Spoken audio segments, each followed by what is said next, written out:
MEd exam hall YouTube channel மாணவர்களுக்கு எனது வணக்கம். இன்றைக்கு இந்திய கல்வியின் வரலாறு மற்றும் அரசியல் பொருளாதாரம் அப்படிங்கிற சப்ஜெக்ட்ல யூனிட் 3ல அம்பானி பிர்லா கல்வி குழுவை பத்தி தான் பார்க்க போறோம். முன்னுரை. இந்த கமிட்டியானது கல்விக்கான சீரமைப்பு பற்றியதாகும். இந்த கமிட்டியானது திரு முகேஷ் அம்பானியின் தலைமையில் திரு பிர்லா உறுப்பினராக கொண்டு அமைக்கப்பட்டது. இக்கமிட்டி கல்வியில் தனியார் முதலீட்டினை ஊக்குவித்தது. கல்வியின் சீரமைப்புக்கான கொள்கைகள். அம்பானி பிர்லா கமிட்டி தனது அறிக்கையில் நமது கல்வியின் சீரமைப்புக்கான கொள்கை வரைவு ஒன்றை சமர்ப்பித்தது. இதன்படி கல்வியானது மனிதவள மேம்பாட்டிற்கு மிக முக்கிய முதலீடு என்றும் மனித மூலதனத்தினால் நமது இந்திய தொழில் வளர்ச்சியை 2 வகையில் மேம்படுத்தலாம் என்றும் கூறியது.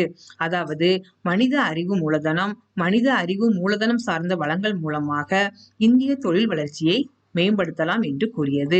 அதே மாதிரி இந்தியாவின் கல்வியை பாதிக்கும் 2 அம்சங்களாக வேலைவாய்ப்பு இல்லாதது, தகவல் தொடர்பு நுட்பத்தினை சரியாக பயன்படுத்தாதது ஆகிய 2 காரணங்களை கூறியது. இந்தியாவில் தகவல் தொடர்பு தொழில்நுட்பத்தை பயன்படுத்தி அறிவுசார் வேலைவாய்ப்புகளை ஏற்படுத்தி அறிவுசார் பொருளாதாரத்தை உருவாக்குவதனால் வேலையில்லா திண்டாட்டம் குறையும் என்று இந்த கமிட்டி பரிந்துரைத்துள்ளது. அறிவுசார் பொருளாதார வளத்தை கொண்டு வருவதற்கு அரசின் அதிக முதலீடு தேவை என்பதால் இந்தியாவின் கல்வியில் தனியார் முதலீட்டினை ஊக்குவிக்க வேண்டும் என்றும் இந்த கமிட்டி பரிந்துரைத்துள்ளது. அம்பானி பிர்லா கமிட்டியின் பரிந்துரைகள். தொடக்க கல்வியின் கற்பித்தலில் இனிமையை கொண்டு வருதல் வேண்டும் என்றும், கற்றலானது உணர்வின் அடிப்படை இல்லாததாக அமைத்து மேம்படுத்துதல் வேண்டும் என்றும், தொடக்க கல்வியை இலவசம் மற்றும் கட்டாயமாக்குதலை தொடர்ந்து பின்பற்ற வேண்டும் என்றும், கல்வியுடன் இணையதள பயன்பாட்டை இணைப்பதன் மூலமாக திறன்மிக்க பள்ளிகளை உருவாக்கி தகவல் தொழில்நுட்பத்தை அதிகமாக பயன்படுத்தி கற்பித்தலை மேம்படுத்த வேண்டும் என்றும் கூறியது. மேலும் தகவல் தொழில்நுட்பம் மூலமாக ஆசிரியர் தனது தகுதியை உயர்த்தி கொள்வதோடு அவர்களுக்கு தொடர்ந்து பணியிடை பயிற்சி வழங்குதல் வேண்டும் என்றும் பரிந்துரை செய்தது.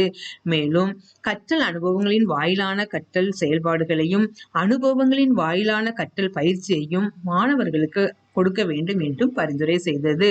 மேலும் இடைநிலை கல்வியில் தொழில் கல்வியை கட்டாயமாக்க வேண்டும் என்றும் கூறியது.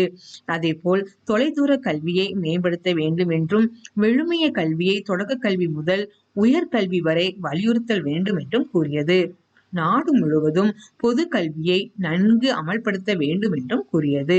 தொடக்க நிலை மற்றும் இடைநிலை கல்வி அமைப்பில் கிராமப்புற பஞ்சாயத்து மற்றும் ஒன்றியங்களின் மேலாண்மை வேண்டும் என்றும் கூறியது. அரசு பள்ளிகளுக்கு கட்டட வசதி மற்றும் தகவல் தொழில்நுட்ப கருவிகளுக்கான நிதியை அரசே வழங்குதல் வேண்டும் என்றும் கூறியது. ஆனால் பல்கலைக்கழகங்களுக்கு நிதியை குறைப்பதோடு தானாகவே நிதி ஆதாரங்களை அவைகள் உருவாக்குவதற்கு ஊக்குவித்தல் வேண்டும் என்றும் கூறியது. அரசு இலவச பாடப்பொருட்கள், கற்பித்தல் கருவிகள் போன்ற இன்ன பிறவற்றை அரசு வழங்கி 100% கல்வி அறிவினை இந்தியாவில் கொண்டு வர அரசு முயல வேண்டும் என்றும் பரிந்துரை செய்தது. மேலும் அரசு வழங்கும் நிதியை பகிர்வதில் கல்வி நிறுவனங்களுக்கு சுதந்திரம் அளித்தல் வேண்டும் என்றும், தனியார் பல்கலைக்கழகங்களின் தொழில்நுட்பம் மற்றும் நிதியினை சட்டப்பூர்வமாக்குதல் வேண்டும் என்றும் கூறியது. இந்தியா முழுவதிலும் பள்ளிகள் மற்றும் கல்லூரிகளுக்கு தரவரிசை வழங்க வேண்டும் என்றும், கல்வியில் வெளிநாட்டு முதலீட்டினை ஊக்குவிக்க வேண்டும் என்றும் கூறியது. இதுபோல் இந்திய கல்வியை வெளிநாடுகளில் சந்தைப்படுத்தப்பட வேண்டும் என்றும் கூறியது. கல்வி நிறுவனங்களில் அரசியல் தலையீட்டை தடுத்தல் வேண்டும் என்றும், கல்வியை சந்தைப்படுத்தி பொருளாதார மேம்பாட்டினை உருவாக்க வேண்டும் என்றும் கூறியது. பள்ளியின் கலைத்திட்டம் மற்றும் பாடப்பொருளினை சந்தை சார்ந்து மேம்படுத்த ஊக்குவிக்க வேண்டும் என்றும் பரிந்துரை செய்தது. மேலும் GRE, GHAT மற்றும் SAT போன்ற தரப்படுத்தப்பட்ட பொது தேர்வுகளை நடத்தி தொழில்நுட்ப கல்லூரிகளில் மாணவர் சேர்க்கை நடைபெற வேண்டும் என்றும் கூறியது. ஒவ்வொரு வாரமும் சனிக்கிழமைகளில் கல்விக்கூடங்களில் விளையாட்டு, உடற்கல்வி மற்றும் பாட இணை செயல்பாடுகளை சார்ந்த செயல்பாடுகள் நடைபெற வேண்டும் என்றும் கூறியது. NIT மற்றும் IIT போன்ற நிறுவனங்களின் கட்டமைப்பு மற்றும் பாடத்திட்டத்தை மறுசீரமைத்தல் வேண்டும் என்றும் பரிந்துரைத்தது. கிராமப்புற மாணவர்களுக்கு நன்கு பயிற்சி பெற்ற ஆசிரியர்களை கொண்ட கல்வி மேம்பாட்டை ஏற்படுத்துதல் வேண்டும் என்றும் கூறியது. கிராமப்புற மாணவர்களுக்கு நன்கு பயிற்சி பெற்ற ஆசிரியர்களை கொண்ட கல்வி மேம்பாட்டை ஏற்படுத்துதல் வேண்டும் என்றும் கூறியது. நலிவுற்றோர் மற்றும் பணியில் ஈடுபடுவோர்களுக்கு ஏற்ற நெகிழ்வுடன் கூடிய கல்விக்கான கலைத்திட்டத்தை அமைத்தல் வேண்டும் என்றும் கூறியது. முடிவுரை: இந்திய அரசு முதல் முறையாக வாஜ்பாய் தலைமையில் இந்திய பெருமுதலாளிகளான அம்பானி, பிர்லா தலைமையில் குழு அமைத்து கல்வி சீரமைப்புக்கான ஒரு கொள்கை வரையறையை உருவாக்கியது.